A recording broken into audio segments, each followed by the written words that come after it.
I was always that boy who chose solitude without ever announcing it. I didn't complain, and I wasn't looking for attention.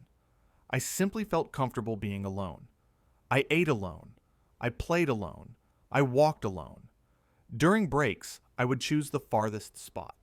At home, I could disappear for hours with nothing but my own thoughts. Loneliness was never sadness. It was familiarity, as if it were a part of who I was. I used to watch people gather, laugh together, and I'd tell myself, it's okay. This is just who I am.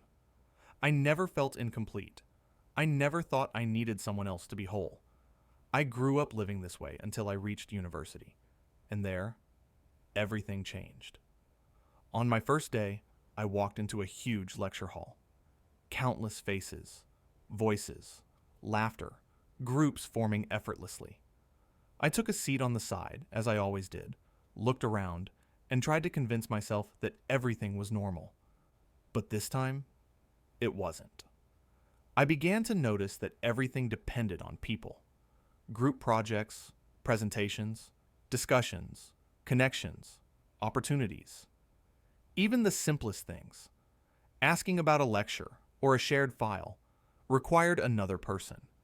That's when I realized something difficult. The world isn't run in isolation, and the future isn't built with one hand.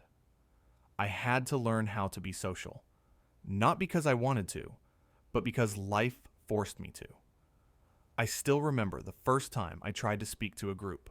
The words were perfectly arranged in my head, but my voice barely came out. I laughed softly, sat back down, and convinced myself that I had tried, and that it was enough. But it wasn't. During a university project, we had to work as a team. I sat there watching, not knowing when to jump in, or how to make my presence felt. I knew my ideas were good, but no one heard them, because I never learned how to express them.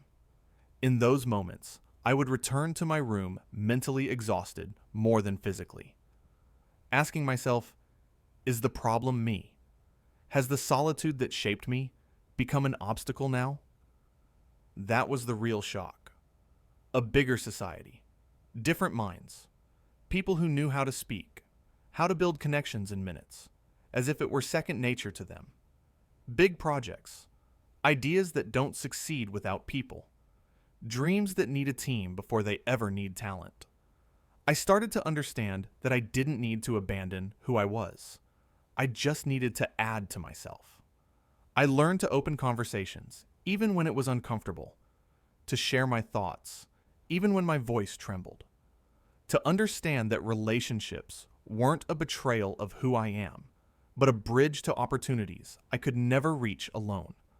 I realized that solitude can shape you. It teaches self-reliance. It strengthens you from within.